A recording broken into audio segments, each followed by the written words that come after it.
Okay, so you're prepping for a communication scientist interview.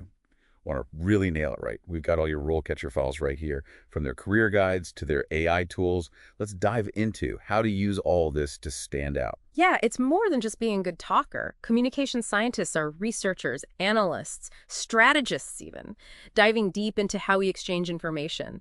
Think data analysis, technology, psychology, and anthropology. It's really all rolled into one. That's a great point.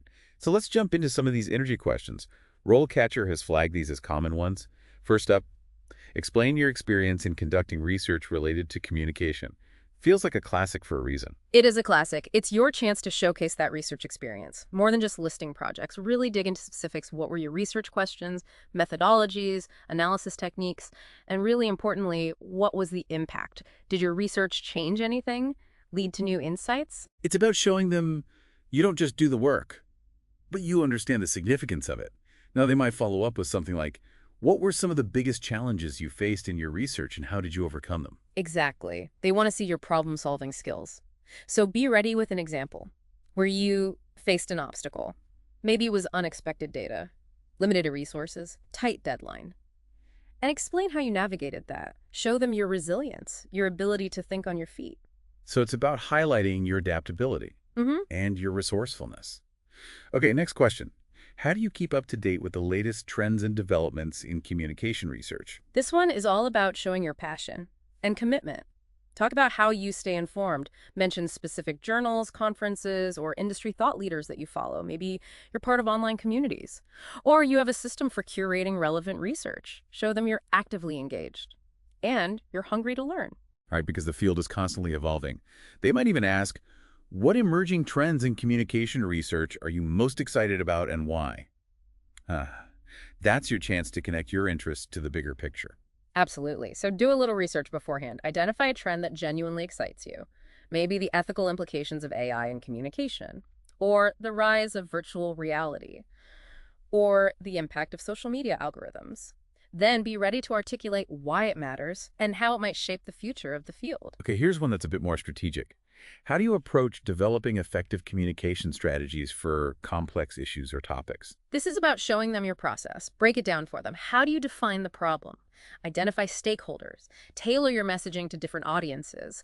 It's all about showcasing your analytical and strategic thinking. And don't forget the data. How do you measure the effectiveness of your strategies? What metrics matter? That's a great point. It shows that you're results-oriented. Mention specific metrics, whether it's engagement rates, website traffic, or behavioral changes. They might even ask you, can you provide an example of a time when you had to develop a communication strategy for a particularly sensitive or challenging issue? So they want to see how you handle pressure and navigate tricky situations. Okay, moving on. How do you measure the effectiveness of communication campaigns? It's about the data again. Be ready to discuss specific metrics you've used, how you analyze data, and how the insights inform future campaigns. Don't be afraid to get specific. Maybe mention tools or software you use, or visualization techniques. Show them you're comfortable in the data world. Right, and be ready for them to dig deeper. With something like, what are some of the challenges you've encountered in measuring the effectiveness of communication campaigns, and how have you addressed them? Exactly. Maybe there were limitations with the data, or unexpected results, or difficulty getting buy-in from stakeholders, whatever it was. Explain how you navigated those hurdles and what you learned from the experience. So it's about owning the process, even the messy parts. Now, this one is increasingly important. How do you incorporate emerging technologies into communication strategies? This one shows you're future-focused. Talk about technologies you find fascinating, how you've used them, or how you'd like to use them, how they're changing communication. Think about things like virtual reality, AI-powered chatbots, personalized content delivery, even the metaverse. Whatever it is, be specific, show your knowledge, and connect it back to the real world. Yeah, they might follow up with, what emerging technologies do you think will have the biggest impact on communication in the next 5 years, and why? So it's about showing them you're not just keeping up, you're thinking ahead. Exactly. So do your research before the interview. Identify a technology, articulate its potential impact, and explain why it resonates with you. Okay, let's tackle a tough one. What is your experience in crisis communication? So with this one, they're looking for your composure. and your ability to act strategically under pressure. Explain your experience developing and executing crisis communication plans. Talk about identifying potential scenarios, establishing communication channels, crafting messaging, measuring effectiveness. And be ready for this follow-up. Can you describe a specific crisis situation you've handled in the past, and what were the key lessons you learned from that experience? Right, so share a real example. Outline the steps you took, challenges you faced, and most importantly, what you learned. They want to see your ability to reflect, adapt, and improve. So it's not just about surviving the crisis, Right. but about learning and growing from it.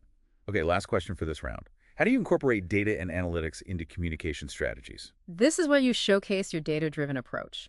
Talk about how you use data to inform every step, from audience analysis and message testing to campaign evaluation and optimization. Give concrete examples of how data has led to specific insights or improvements. Right, and they might even ask, what are some of your favorite data analysis tools and why? Be ready to talk about your toolkit, specific software, platforms, or visualization techniques. Show them you're proficient and that you have a preferred way of working with data. Okay, we've covered a lot of ground here with these interview questions. But before we dive into more about RoleCatcher's insights and their AI tools, let's take a quick step back. What does RoleCatcher's career guide say about the overall career path for someone in communication science?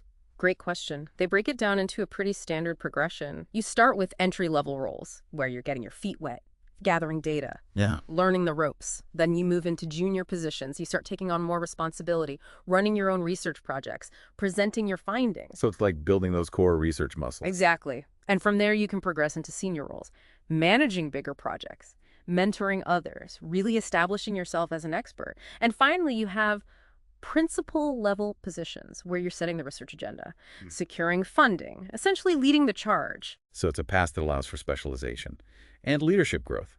All right, let's talk about RoleCatcher's AI and how it can give you an edge. I'm particularly interested in how it helps tailor answers to specific job roles. That's one of the cool things about it. Their AI analyzes the job description you're targeting, and it suggests specific keywords, phrases, talking points that align with what that employer is looking for. So it's like having a personalized interview coach Yeah, guiding you on exactly what to emphasize. exactly. And it doesn't stop there. Their AI-powered interview practice tool. It Yeah. lets you record your answers and get feedback on everything, from your delivery and content to even your body language. Wait, it analyzes your body language too. It's got, like- That's incredible. So you're getting feedback on what you say Yeah. and how you say it, all tailored to that specific job. It's a game changer. It helps you refine your responses, project confidence, Mhm. and ultimately present yourself in the best possible light. Okay, so we've covered a lot of ground here. In this first part of our deep dive, we've tackled those tough interview questions, we've mapped out the career path, and even gotten a glimpse into how RoleCatcher's AI can be your secret weapon. In the next part, we'll explore the essential skills and knowledge you'll need to thrive as a communication scientist, so stay tuned. Welcome back to our deep dive. So now that we've got a handle on those interview questions, let's explore the skills and knowledge that'll make you a rock star communication scientist. So beyond just acing the interview, what does it actually take to succeed in this field? RoleCatcher's career guide seems to have some insights. Absolutely. And the first thing they emphasize, which might seem obvious, is strong communication skills. Yeah. But it's more nuanced than just being articulate. Okay, so it's not just about talking a good game. Right. You need versatility. Think about it. You might be writing a research paper one day, presenting findings at a conference the next, and then explaining complex concepts to a non-specialist audience the day after. So you need to be able to adapt. Adapt your communication style to fit this situation and the audience. Exactly. Whether it's a formal research report or a casual conversation, your communication needs to be clear, concise, and engaging. And don't underestimate the importance of active listening. Active listening. How does that play into the communication scientist role? It's crucial. Remember, you're dealing with human interaction. So being able to truly hear and understand different perspectives is essential. It's about paying attention, asking clarifying questions, and reflecting on what's being said. So it's not just about transmitting information. It's about receiving it and understanding it in context. RoleCatcher also mentions critical thinking and complex problem solving as key skills. Absolutely. Communication scientists aren't just reporting data. They're analyzing it, finding patterns, and drawing conclusions. You need to be able to think critically, evaluate different approaches, and develop creative solutions. So it's about being able to think strategically, not just following a set of instructions. Right. And being comfortable with ambiguity. Communication is rarely straightforward, and you'll often be dealing with incomplete data, shifting trends, and unpredictable human behavior. So adaptability is key. Now, how about the tech side of things? I know technology is becoming increasingly important in communication. Absolutely. RoleCatcher highlights the need for a strong grasp of the digital landscape. This could be anything, from proficiency in data analysis software and social media analytics to knowledge of emerging technologies like AI and virtual reality. So it's about understanding how technology is changing the way we communicate and how to use those tools effectively. Right. And it's not just about using the tools, it's about understanding their impact. How are they shaping communication patterns? How are they being used to influence behavior? These are questions a communication scientist should be asking. Okay, that makes sense. Now, I know a lot of people going into communication science might be interested in specializing in a particular area. Does RoleCatcher offer any insights into that? They do. Their career guide talks about the various paths you can take within the field, from human-computer interaction and health communication to organizational communication and intercultural communication. Wow, that's a lot of options. It sounds like there's really something for everyone, depending on their interests. Exactly. And they go into detail about each specialization, the types of roles available, the skills needed, and potential career paths. So it's like a roadmap for figuring out where you might fit in within the broader field of communication science. Now, before we wrap up, I want to go back to RoleCatcher's AI tools for a second. We talked about how they can help tailor interview answers. But are there other ways these tools can be helpful in preparing for a career in this field? Definitely. Beyond interview prep, RoleCatcher's AI can help you identify relevant skills and knowledge gaps based on your desired career path. So let's say you're interested in health communication. Their AI could analyze job descriptions in that area and highlight specific skills or certifications. You might need to be competitive. So it's like having a personalized career advisor, helping you map out your development plan. Exactly. And as you progress in your career, their AI can help you stay up to date on emerging trends and technologies relevant to your specialization. It's like having a continuous learning partner guiding you towards the resources and information you need to stay ahead of the curve. Okay, so we've covered a lot of ground.